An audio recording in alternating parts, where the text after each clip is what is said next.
welcome to our Sunday morning meditation service. When Jack and I were walking down Broadway after we had marched in Chicago in 1968, and we were so impressed by the college students there. Somebody handed us a book about Edgar Casey, and we go, what are we getting this for? We both read it. I think it was There is a River or Many Mansions. We searched out for the ARE Center, got into meditation. It was destiny, I guess, because, and we were the oldest people on the planet that were at the center. And as we came in, all young people started coming in, and it was just the whole getting into meditation movement with the Maharishi coming to America. And what we found, I had been brought up Methodist, so I was at church at junior choir and senior choir, so I would be there like 4 hours because I'd do Sunday school in between. It was like, I don't know why my mom did that, but anyway, there we were. And they were not friendly. They were not friendly people. My dad was Native American and my mom was a Russian, and it was an interesting combination. And there was prejudice, I guess that's what it was. It was really strange. So I didn't feel friendship there, you know, and not that all Methodist churches are like that, but I just happened to be in Syracuse, New York, and that was the key. But as we got into meditation, that was the whole thing of that connection right to the divine, the direct, and you'd be filled with light, and my gosh, how that's not taught in all the churches, I don't know. I think praying is great, but the meditation brings you into the consciousness of what to pray for. So we're going to be doing a call and response, and I'm going to call and I hope you respond.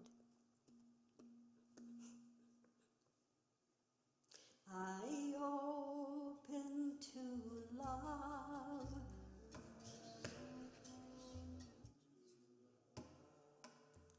inside waiting for me,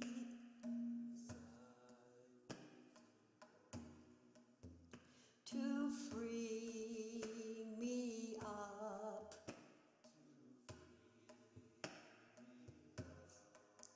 to the friend I want to be.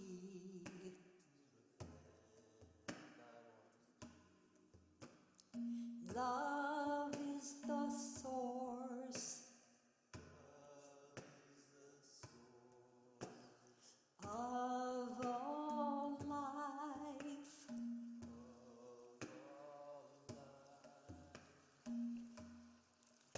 I bring love to all,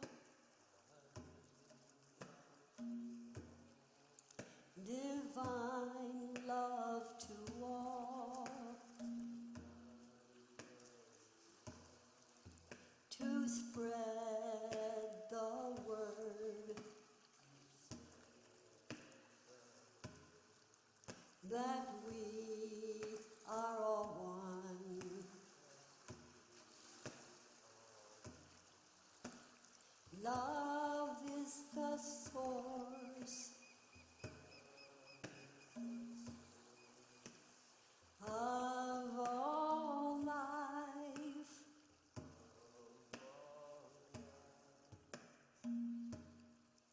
Compassion for all brings kindness and love. Let love flow through me.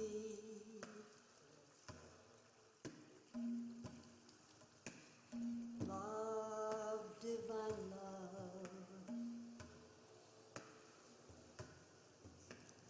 Love is the source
spread the word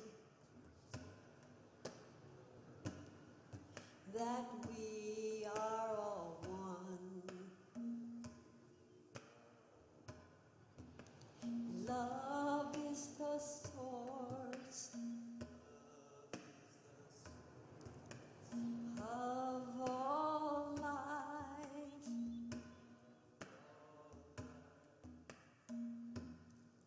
Compassion for all brings kindness and love. Let light flow through me, pure light, divine light. Love is the source of all life. Pure love, divine love, pure love, radiant love.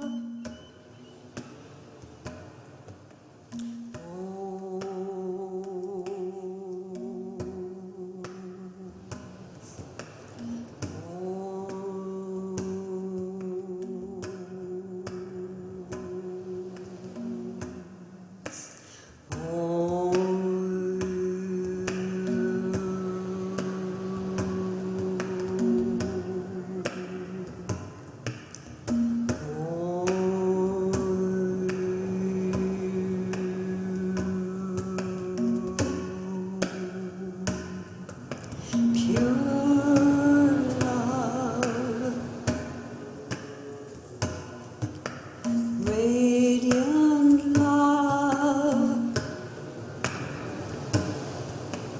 pure love, radiant love, pure love, divine love.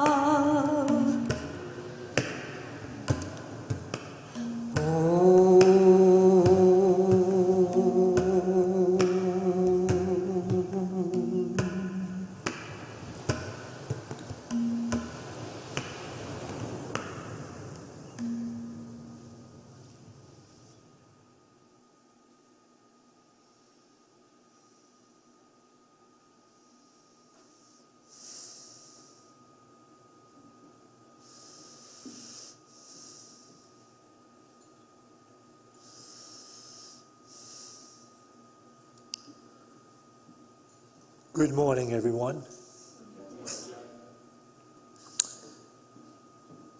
We have to be careful about making rash statements regarding the conditions of our lives. For instance,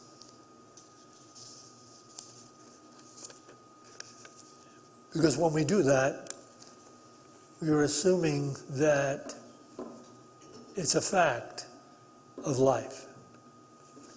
Statements such as, things are looking up,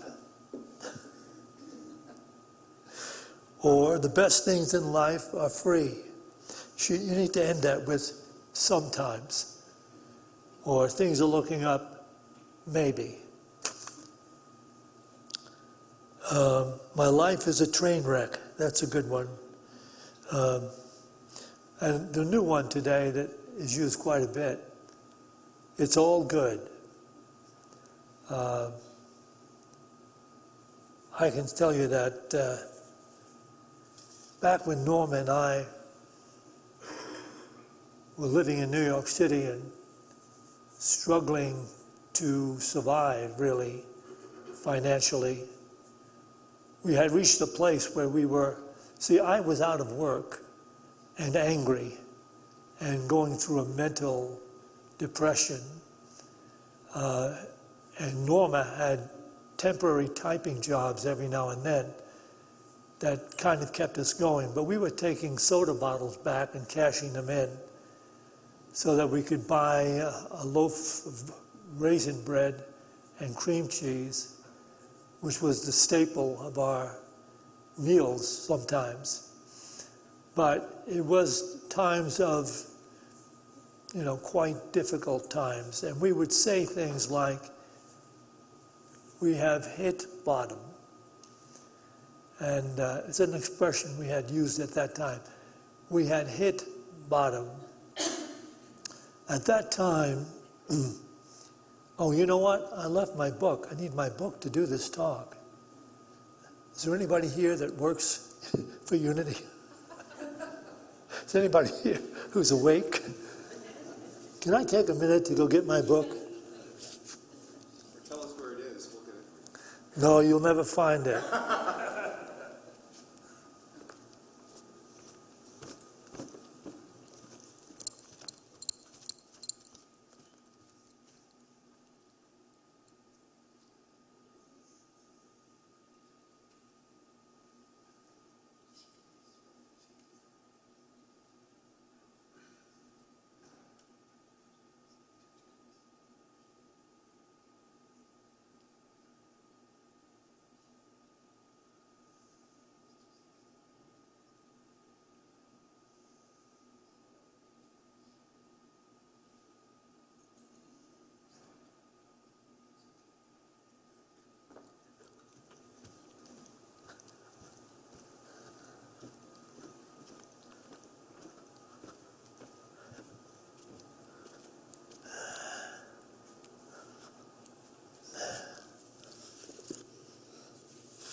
Anyway, never use the expression, I have hit bottom, because bottom is bottomless when it comes to that. So, I'm going to fast forward from that time. Well, not fast forward. At that time, we received in the mail a letter from the Holy Grail Passion Play. And it contained 2 contracts, one for Norm and one for me. We had sent our pictures and resumes in to this company, the Holy Grail Passion Play, and we had been hired, which is very strange indeed, because usually when you're sending something out like that to a touring company, which is in another state, they audition you in New York City. That never happened. And as it turned out, we were offered only $50 a week each to do this show. Now, this will give you an example of how desperate things had become. We had one child at the time, Dell. He was an infant, about a year old. And they offered $50 a week plus your room plus gas money for your car to tour with them. And we accepted and we went. Now we fast forward about 2 weeks and we're standing in this, I guess at one time it was a pretty nice hotel, but at this time it had really undergone the stresses of time on a building, and too many pigeons lived outside of it. So we were in the lobby, Norm and I and Dell in the stroller, looking out the lobby window, and this guy comes up to me and taps me on the shoulder. He was a short man with black, gray hair, combed slick back, and he spoke with a Chicago accent. the kind thugs use. And I'm going to read this to you from my book.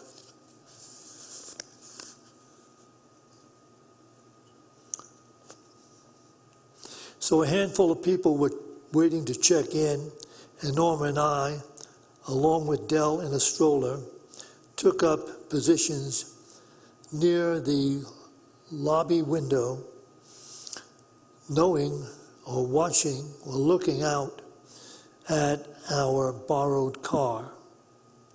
A minute later, someone tapped me on the shoulder. I turned to see a short man holding a smoldering cigar. He had slicked back black and gray hair with a goatee and mustache. He was wearing bifocals, and covering his ancient eyes, set in a face ravaged by age. He was wearing a rumpled suit. He offered me his hand, and he stated, "You're Groverland, the high priest in my show.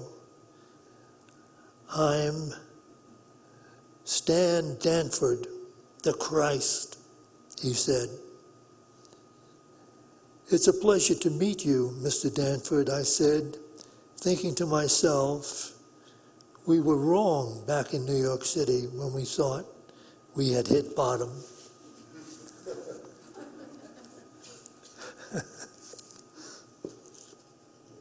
And that actually proved to be absolutely so. That tour was a scam, somewhat of a scam. You can't even imagine how someone would take the idea of this last 7 days in the life of Christ and see that you could make quite a bit of money if you toured that show in the Deep South and you sent out your advanced ticket salespeople to absolutely persuade, almost force, the people that were running the Baptist schools and the Catholic schools and saying to them, this is a show that everyone has to get a ticket for, or, you're really turning your back on Jesus Christ. That type of thing. That's the kind of selling that they did. And we played fair-sized theaters down through the South. They were anywhere from 500 to 1,500 seat theaters that we were touring this Passion Play in. But the truth of my statement that we hadn't hit bottom in New York City came full circle when I confronted Stan Danford one day before the show. He was wearing his Christ robe and his black wig, and he was smoking his cigar, which he always had in his hand.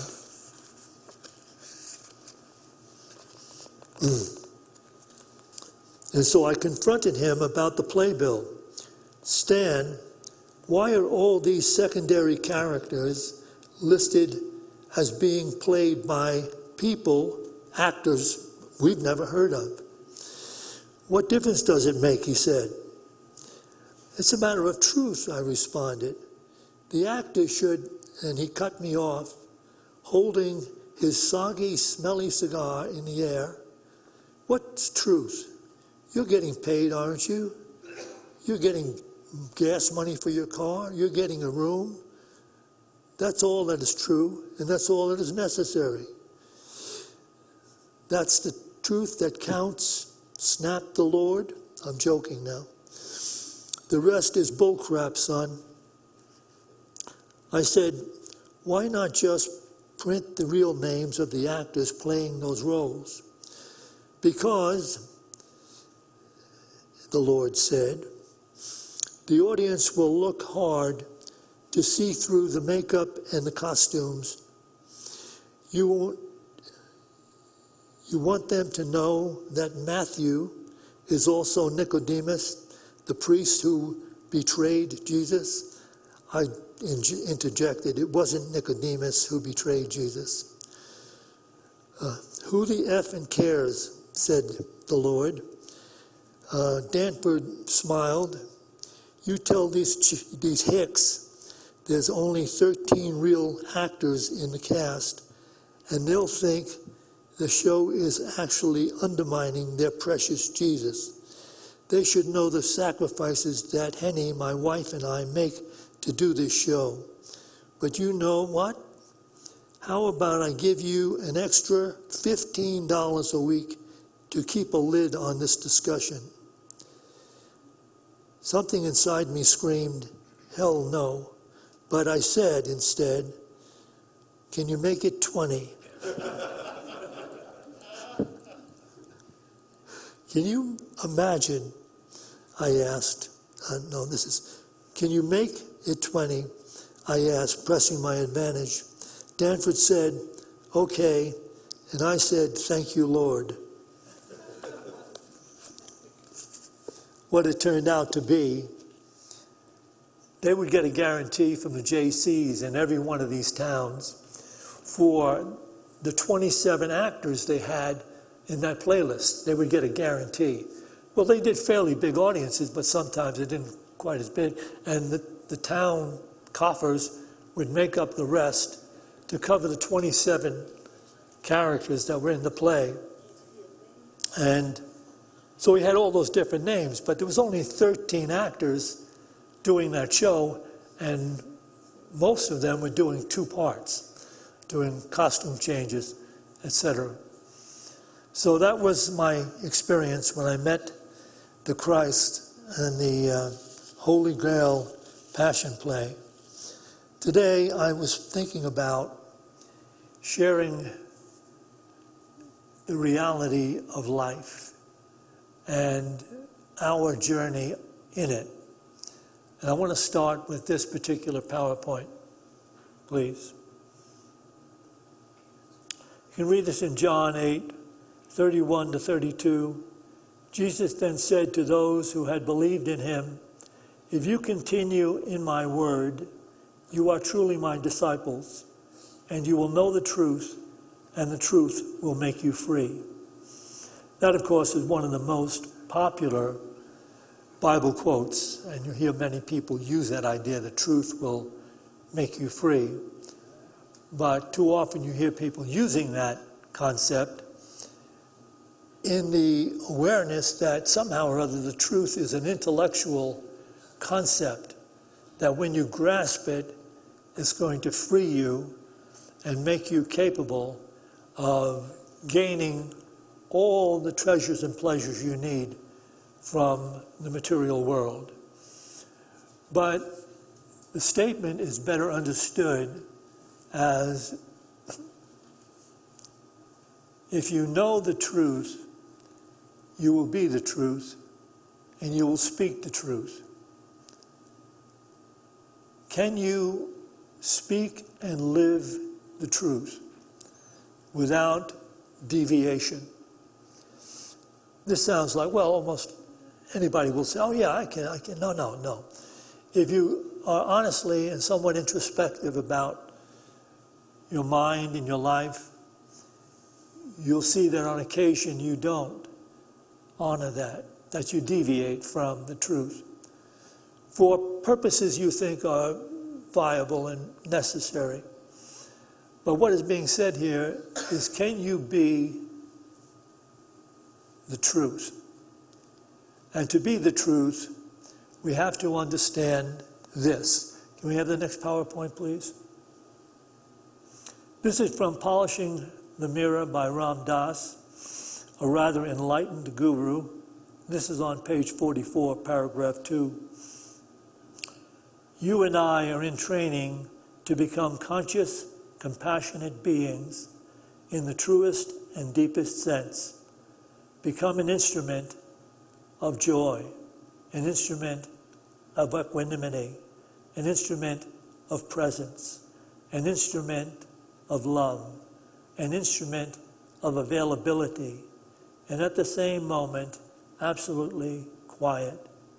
Since we all spend so much time in our relationships, why not turn them into a yoga for getting free? Living a spiritual life is a strategy for working on yourself for the benefit of all beings. That's another way of saying that the optimum thing you can do for someone else is to work on yourself, not out of some idealistic sense of altruism, but because getting to oneness for yourself means resolving your sense of separateness to where we're all family. Can we take this back again, please? This is a very insightful and wonderful way to explain our journey. And those that are not ready to take this in are not yet realizing that they're on this journey whether they know it or not. You and I are in training to become conscious, compassionate beings in the truest and deepest sense. Become an instrument of joy, an instrument of equanimity, an instrument of presence, an instrument of love, an instrument of availability, and at the same moment, absolutely quiet. See, that thought there is so pointed. At the same time, being absolutely quiet about this journey you're on, not turning it into an ego trip, but being absolutely quiet and serving the moment. The same moment, absolutely quiet. Since we all spend so much time in our relationships, why not turn them into a yoga for getting free? Living a spiritual life is a strategy for working on yourself for the benefit of all beings.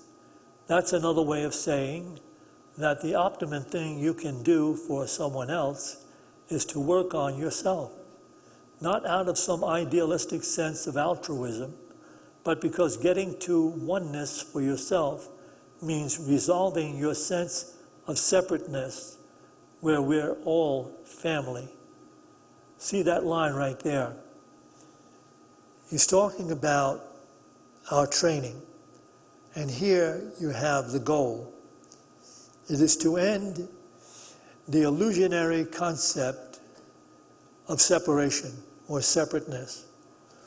In which case, when we finally arrive in that, there is no separate, demanding, body-minded self whose self-interests precede anything else.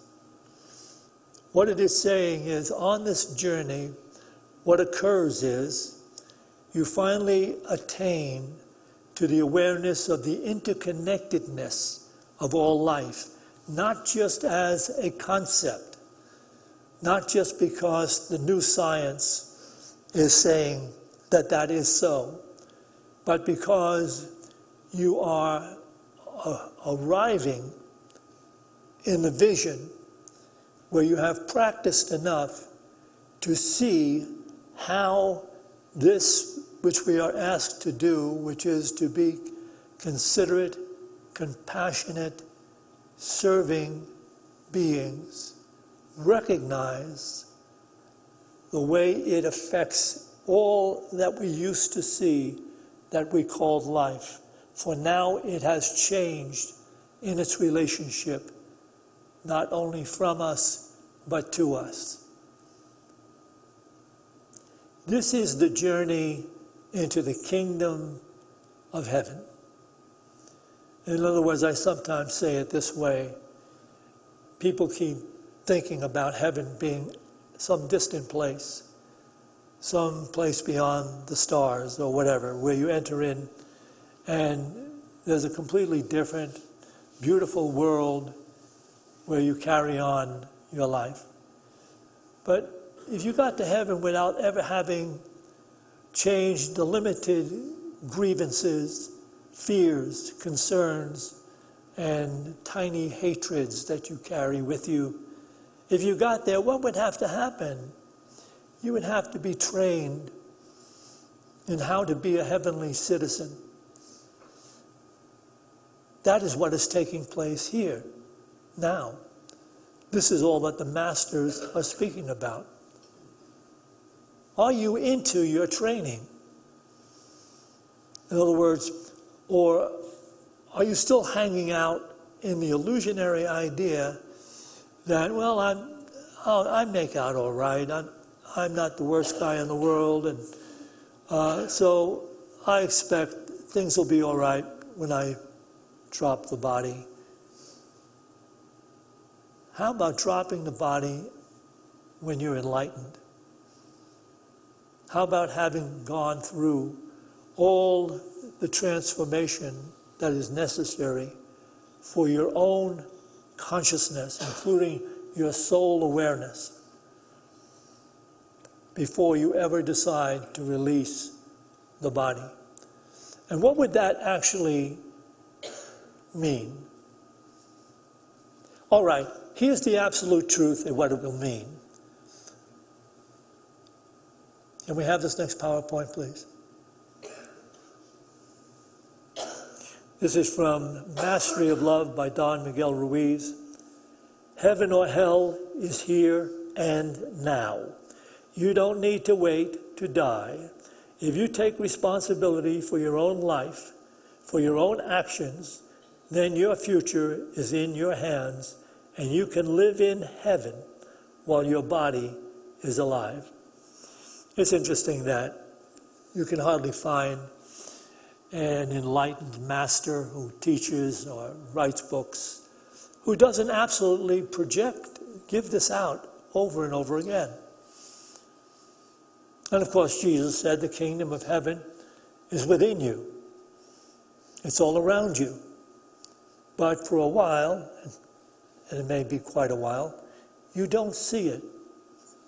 Because what you are seeing is your consciousness outpictured in the conditions and circumstances of the world in which you find yourself. And that's the hardest thing on the spiritual journey to believe. That our deepest formed and held beliefs about life, which began with the idea that I'm a separate body-mind in a world of separate others and separate phenomena, it is so strongly inculcated within us that we take liberties from that definition of life. And those liberties include allowing us to be judgmental, condemning, bigoted, unfriendly, and absolutely inconsiderate of the fact that everyone you look upon is God. So, that's where it comes from, the masters down through the ages. We are here by divine appointment. A lot of people say, well, I don't believe in the concept of reincarnation. If you don't believe in the concept of reincarnation, maybe you believe in the concept that God has continually reincarnated since the beginning of time. Whether or not you see yourself as part of that, as having gone from some lives to other lives, that's a matter of your choosing. But you will discover that when the masters talk about enlightened consciousness or about recognizing the kingdom of God as all around you, what they are saying is, when you recognize that, you will no longer hold negative, limited, fear-based thoughts about anyone. Because as long as you are holding negative, limited, fear-based thoughts about anyone, you are blocking the vision that is at the core of your being, the vision that everything is God. We are in heaven when we open up to the reality that everything, everyone is God, regardless of how any particular one is making manifest his or her consciousness. At the core of their being, their life, their breath, just like your life, your breath, comes from the Creator, who is this creation ongoing, revealing to you your level of awareness. Can you imagine that the world is so much more miraculous than perhaps you have ever given it credit for? God is this creation ongoing, revealing to you your present state of consciousness wherever you are. And that's how magnificently we are created. And of course, people like to think sometimes in terms, when you speak about enlightenment, that there's like a blaze of light that comes into your awareness. I've had experiences like that myself, and maybe you do, and maybe you've had them as well. But the whole purpose of this life is the transformation in the mind that brings us into the recognition we are in fact divine beings going through a school of human experience. And in this school, we have the ability to reflect upon what we think and to reflect upon the actions we take. And then to be awake enough in the process to see the results of that thinking and those actions. And when you begin to see that you don't particularly care for a lot of the difficulties and challenges, concerns and conflicts that visit you, you might become more considerate and aware of how you actually think and how been complicit in creating the world in which you find yourself. And as I always remind everyone, we're all living in different worlds when we're in the unenlightened state of consciousness, because each is living in his or her state of awareness fashioned by one's deepest beliefs and definition of life. So you're in unity now.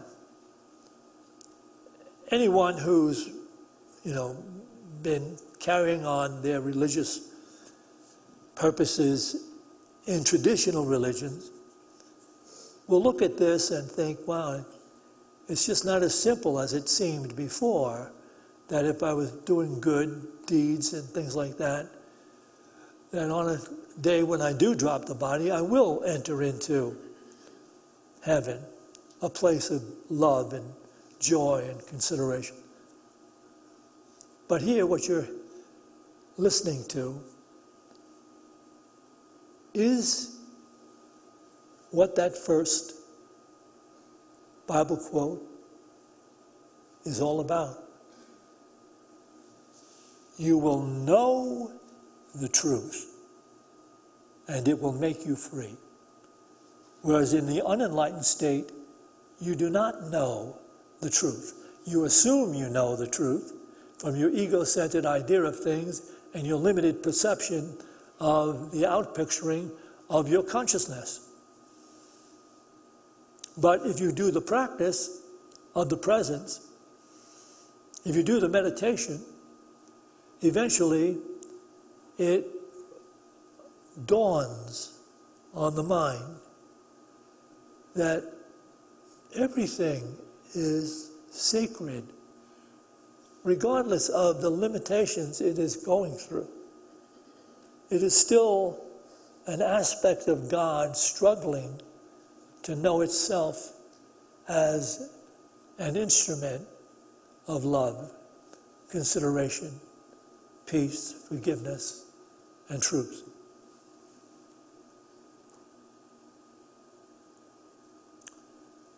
And so I guess we could sum this whole concept up with this from Don Miguel Ruiz. Oh no, let me use it. I'm glad I got this in. Course in Miracles workbook, page 137, paragraphs 1, 2, and partially of 3. Perhaps it is not yet quite clear to you that each decision that you make is one between a grievance and a miracle. Each grievance stands like a dark shield of hate before the miracle it would conceal. And as you raise it up before your eyes, this grievance, you will not see the miracle beyond. Yet all the while it waits for you in light, but you behold your grievances instead. Today, we go beyond the grievances to look upon the miracle instead. We will reverse the way you see by not allowing sight to stop before it sees. We will not wait before the shield of hate, but lay it down and gently lift our eyes in silence to behold the Son of God. He waits for you behind your grievances, and as you lay them down, he will appear in shining light where each one stood before. I would say that's about the whole of A Course in Miracles in a couple of paragraphs. Can we take this back to the beginning again? As you look upon information like this, and you see it coming from different sources, you know, the different teachers and masters, many of whom have written books, do seminars and that, and there's some of them that are not enlightened, okay? But when you look upon this kind of information, does it not ring absolutely so to be true? Perhaps it is not yet quite clear. This is the hard part, this first sentence right here. People are not want to believe this, but if you check your consciousness, you will find the absolute truth in this. Perhaps it is not yet quite clear to you that each decision that you make is one between a grievance and a miracle. Each grievance stands like a dark shield of hate before the miracle it would conceal. And as you raise that grievance up before your eyes, you will not see the miracle beyond. Yet, all the while it waits for you in light, but you behold your grievances instead. Today, we go beyond the grievances to look upon the miracle instead. We will reverse the way you see by not allowing sight to stop before it sees. They're talking about the holy pause right there. Instead of allowing that first inclination that rises in your mind, that first thinking and the action you are impelled to take, before you allow any kind of negative feeling to create that negative thought and reaction, you pause and let it pass. And if you do this just a little bit, you are going to see the miracle in the relationships of the life all around you. We will reverse the way you see by not allowing sight to stop before it sees. We will not wait before the shield of hate, but lay it down and gently lift our eyes in silence to behold the Son of God. He waits for you behind your grievances, and as you lay them down, he will appear in shining light where each one stood before. Okay, let me quickly run through Don Ruiz's final statement. Happiness never comes from outside of you. If you put your happiness in someone else's hands, they can always take it away. Happiness can only come from inside of you and is the result of your love. Okay, we're going to leave it there and do the spiritual practice that is most valuable, to meditate.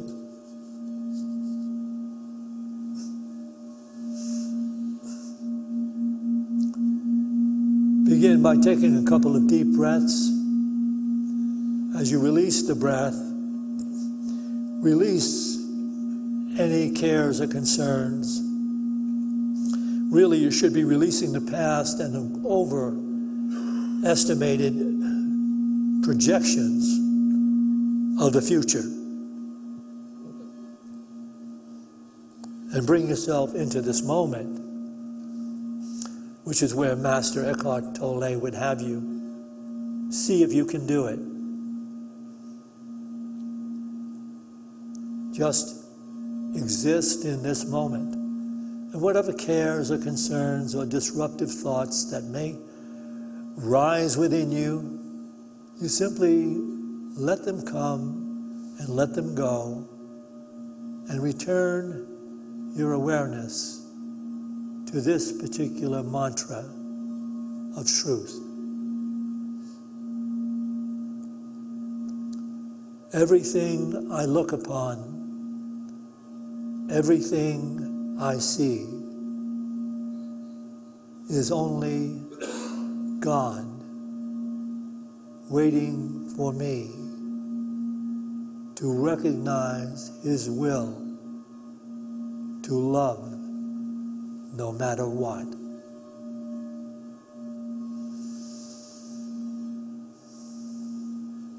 Everything I look upon, everything I see is only God waiting for me to recognize His will, to love no matter what.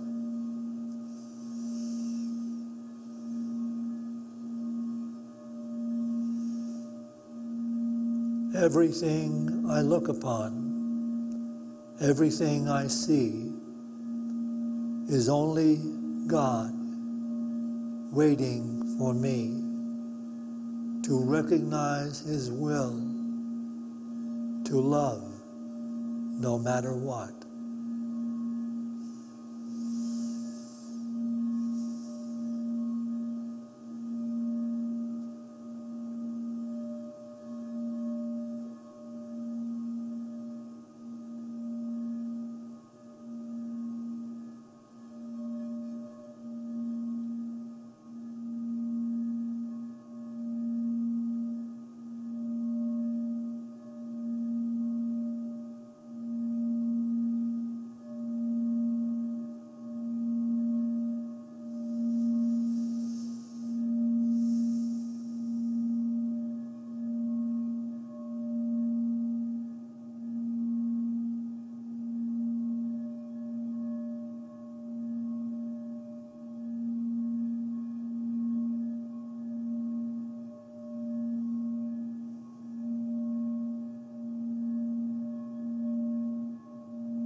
as we go forth from this meditation to those places we occupy in time and space. Let us go forth with a greater determination to be involved in the presence. For this opportunity in every moment, we give thanks. And to this we say, Amen. We will take an offering for unity now. And those of you watching this on live stream, I'd like to remind you that we're still in the world with this church, and maybe you're watching this on television all the time now. But if you're tuning in, you're looking to get some information, insight into how to live your life more effectively. And that's all that we're doing here. So it's worthwhile supporting this financially, don't you think? So go ahead, write a check or tune up that QR code that we have and send something to Unity of Boulder. Are you taking the offering all by yourself today? Okay, I'm glad. And everyone here can bring into their hands that gift they'd like to make to Unity. And let's bless them with this prayer. Divine love through me blesses and multiplies all that I have, all that I give, and all that I receive, because I give. So it is. There is so much love around us. If we just open up our heart, it's waiting to come in. It's waiting to come in. There is so much love around us. If we just open up our heart, it's waiting to come in. It's waiting to come in now.